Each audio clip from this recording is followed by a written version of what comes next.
Hello, नमस्कार, जय हिंद। मैं विनोद बिंद आप लोगों का बहुत-बहुत स्वागत करता हूं दोस्तों अपने यूट्यूब चैनल गवर्नमेंट एग्जाम में। और आज हम पढ़ने वाले भारत का प्रायद्वीपीय पठार, है ना? तो ये आपका सेकंड पार्ट होगा। पहले पार्ट में हमने देख लिया है और बहुत ही अच्छे ढंग से उसमें किया है। तो आज सेकंड पार्ट देखने वाले हैं और इसमें से जो भी भारत के प्रायद्वीपीय पठार के जो भाग हैं, जैसे अरावली पर्वत हो गया, मालवा पठार, विंध्य पर्वत, तो सबके बारे में एक-एक करके देखने वाले हैं, है ना? तो इसका एक पार्ट और आएगा, 3 पार्ट में पूरी तरह से कवर हो जाएगा। जो भी भारत की जो प्रायद्वीपीय पठार की नदियाँ हैं, प्लस उसके बाद उनकी चोटियाँ कौन-कौन सी है, पश्चिमी घाट पर्वत, पूर्वी घाट पर्वत, सारी चीज़ें बहुत अच्छे ढंग से देखेंगे। और देखिए इस समय काफ़ी ज़्यादा वैकेंसी भी आ रही है। इस समय एसएससी जीडी की आ रही है, आई है अभी वर्तमान में, और यूपी पुलिस की भी काफ़ी अच्छी खासी वैकेंसी आने वाली है।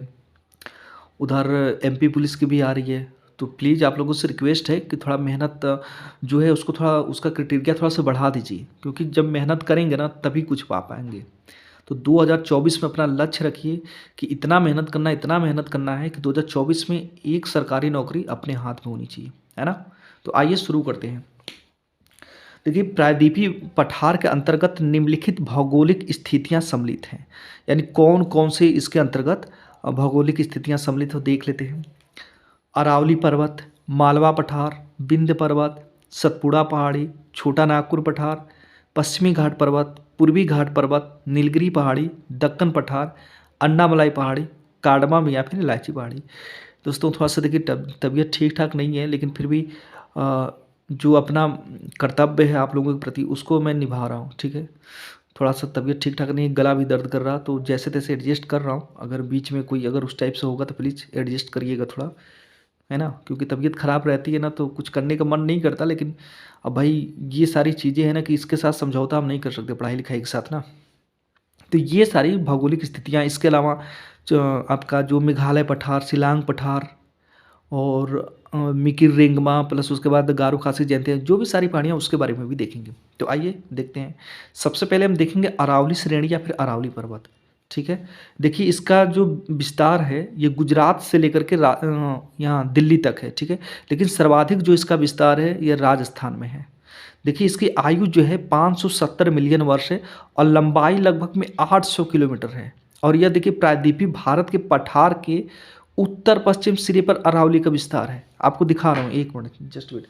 मैप से पढ़ते रहेंगे ना तो हमारे लिए ये चीज़ें बढ़िया है।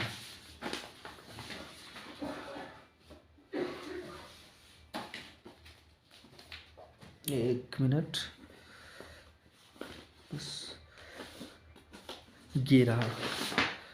अब ये देखिए, हमने बोला प्रायद्वीपीय भारत के पठार के उत्तर पश्चिम सिरे पर अरावली का विस्तार है।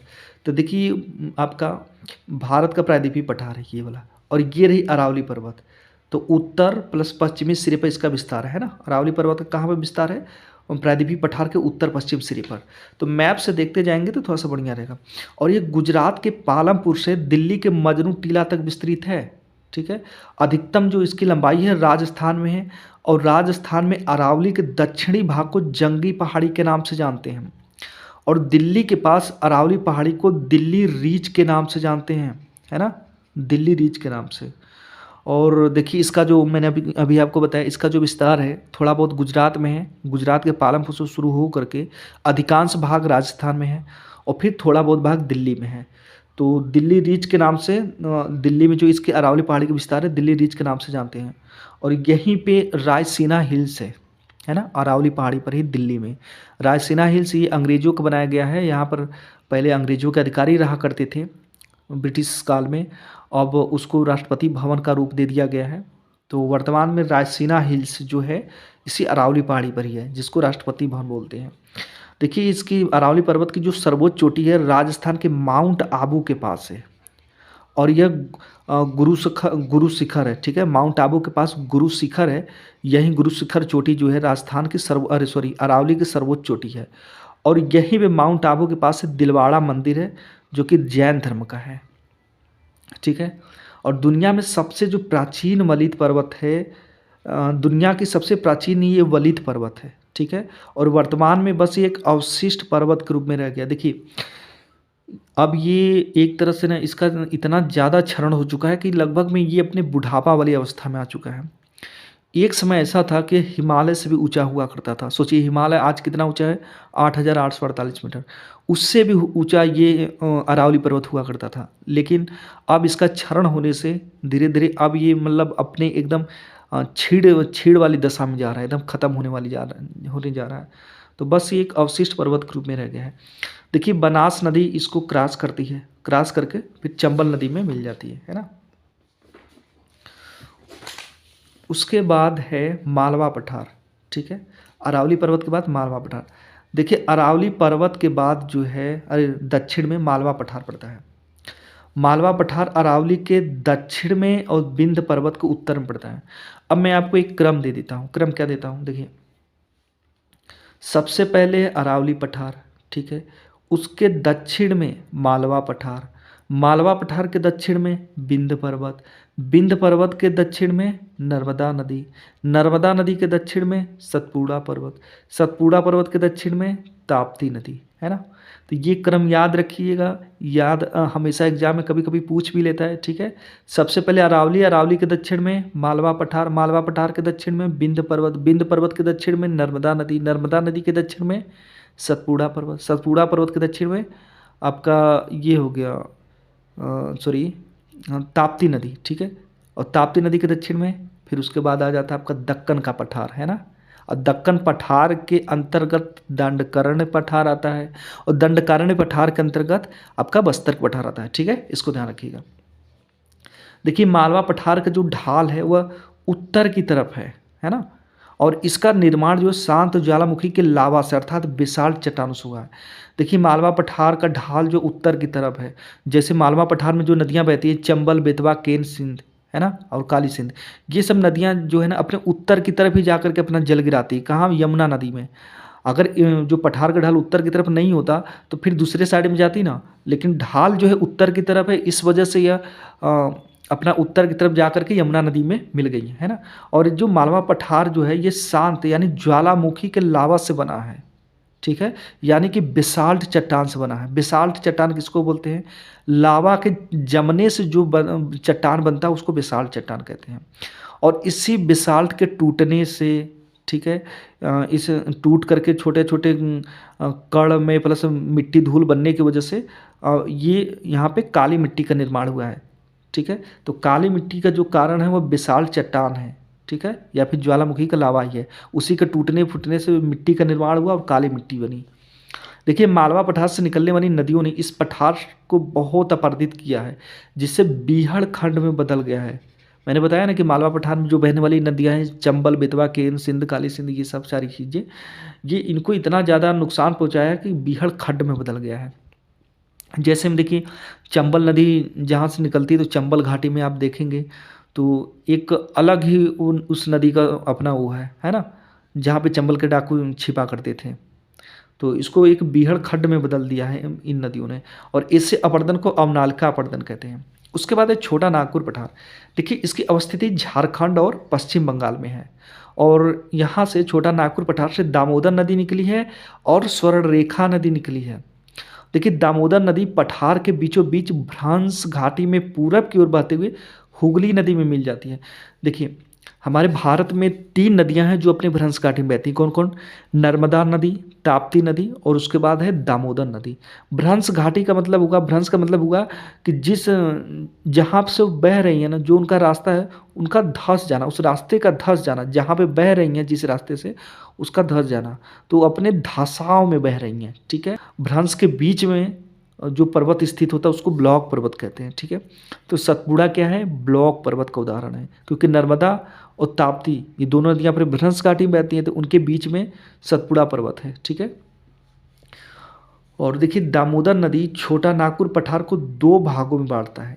दामोदर के उत्तर में हजारीबाग पठार और दामोदर के दक्षिण में रांची पठार है, ठीक है? यानी कि छोटा नागपुर पठार पे के अंतर्गत 2 पठार आते हैं, एक हजारीबाग पठार, दूसरा रांची पठार। तो जो दामोदर नदी के उत्तर में पठार उसको हजारीबाग पठार कहते हैं और दक्षिण में रांची पठार। और देखिए रांची पठार जो है संप्राय मैदान का उदाहरण है। संप्राय मैदान का मतलब कि ऐसे पठार जहाँ पे एक भी टीले नहीं पाए जाते, यानी एकदम सपाट टाइप का। इसका मतलब ये हुआ ना कि ऐसे पठार जो मतलब कि अब उनका कोई अस्तित्व नहीं रह गया, बस ये मान के चलिए कि सब कुछ उनका जो चट्टान टीला थी सब टूट बिखर करके कट फट के क्षरण होकर के एकदम नॉर्मल समतल टाइप का हो गए हैं, बस नाम भर के पठार रह गए हैं, ठीक है। तो संप्राय मैदान का मतलब ही हुआ कि ऐसे पठार जिन पे कोई टीले नहीं पाए जाते, चट्टान शिखर और टीले नहीं पाए जाते, ठीक है। रांची पठार से स्वर्ण रेखा नदी निकलती है और ये डायरेक्ट जा करके बंगाल की खाड़ी में अपना जल गिरा देती है। देखिए स्वर्ण रेखा नदी को जैविक मरुस्थल बोला जाता है, क्यों? क्योंकि स्वर्ण रेखा नदी के तट पे जमशेदपुर है और जमशेदपुर एक औद्योगिक क्षेत्र है, ये आप लोगों को भी पता है ना। यहाँ पर फैक्ट्रियाँ, कारखाने, चिमनियाँ, तो इन सब चीज़ों से निकलने वाले अपशिष्ट पदार्थ, रासायनिक पदार्थ, कचरे, मलबे, ये सब जो निकलते हैं ना, तो इसी नदी में बहा दिए जाते हैं। और इस नदी में जब ये रासायनिक चीज़ें बहती हैं, जाती हैं, तो उसमें जो रहने वाले जीव, जलीय जीव जंतु हैं ना, वो इसमें नहीं रह पाते, पनप नहीं पाते, है ना। तो जब नहीं पनप पाते, उसमें कोई जीव ही नहीं रहता, तो इसलिए उस इस नदी को जैविक मरुस्थल की संज्ञा दी गई है। क्योंकि दोस्तों रासायनिक जिसमें रसायन चीज़ें घुली जाएंगे तो वहाँ पे कौन जीव रहेगा, ख़त्म हो जाएंगे ना, मर जाएंगे ना, या फिर उस जगह से भाग जाएंगे। तो इस वजह से इस नदी को जैविक मरुस्थल बोला जाता है। भारत में 3 नदियां अपने भ्रंश घाटी में बहती है, नर्मदा, ताप्ती और दामोदर। छोटा नागपुर पठार की सबसे ऊंची चोटी पारसनाथ है, ठीक है। और सिगार जो है मालवा पठार की सबसे ऊंची चोटी है, इसको ध्यान रखिएगा। पठार जो है द्वितीय श्रेणी के उच्चावच होते हैं। कौन से श्रेणी के? द्वितीय श्रेणी के उच्चावच होते हैं। देखिए एग्जाम में पूछता है, लेवल बढ़ाता है ना, तो वास्तव में एग्जाम में पूछता है, पठार पूछता है, पठार कौन से श्रेणी के उच्चावच है? तो द्वितीय श्रेणी के। वहीं प्रथम श्रेणी के उच्चावच कौन हो गए? तो प्रथम श्रेणी के जो उच्चावच होते हैं महाद्वीप और महासागर होते हैं, ठीक है, ध्यान रखिएगा। छोटा नागपुर पठार खनिजों की दृष्टि से सबसे समृद्ध पठार है। यहाँ पर कोयला, लोहा, यूरेनियम भी पाया जाता है, इसलिए छोटा नागपुर पठार को भारत का रूर प्रदेश कहते हैं। देखिए जर्मनी में 2 नदियां हैं, एक रूर और एक राइन। इन दोनों नदियों के बीच के क्षेत्र को रूर प्रदेश कहते हैं।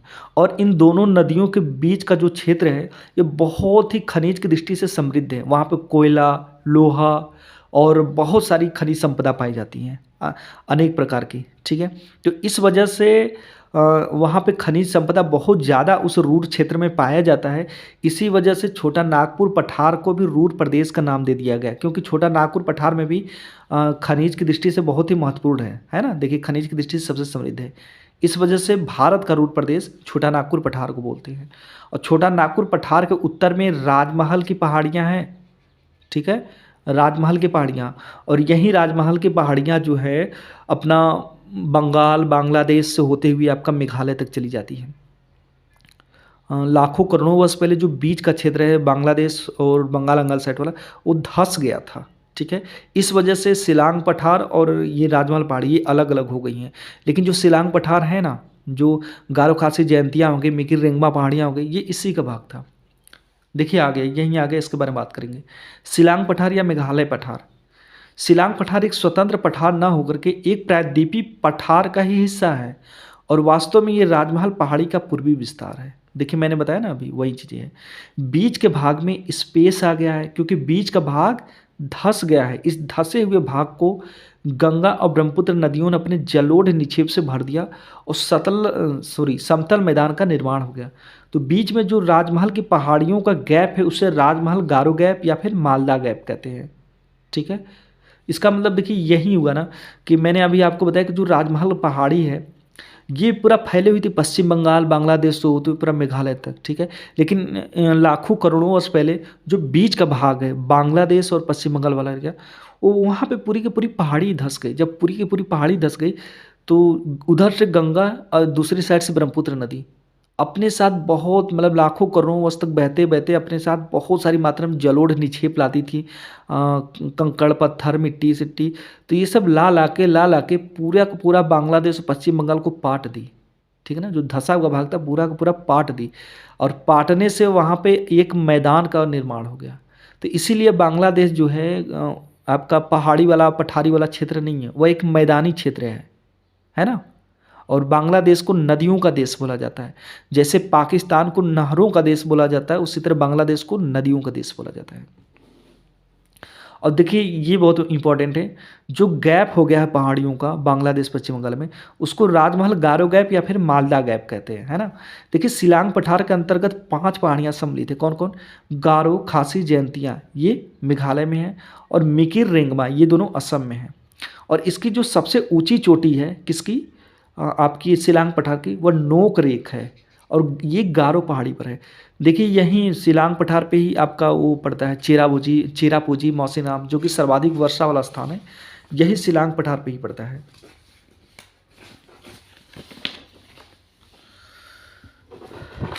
बस थोड़ा सा और रह गया दोस्तों। उसके बाद पढ़ेंगे हम सतपुड़ा पर्वत। देखिए एकमात्र ब्लॉक पर्वत ये भारत में है, ठीक है। ये ब्लॉक पर्वत का उदाहरण है, और ब्लॉक पर्वत भारत में एक ही है, कौन है? सतपुड़ा पर्वत।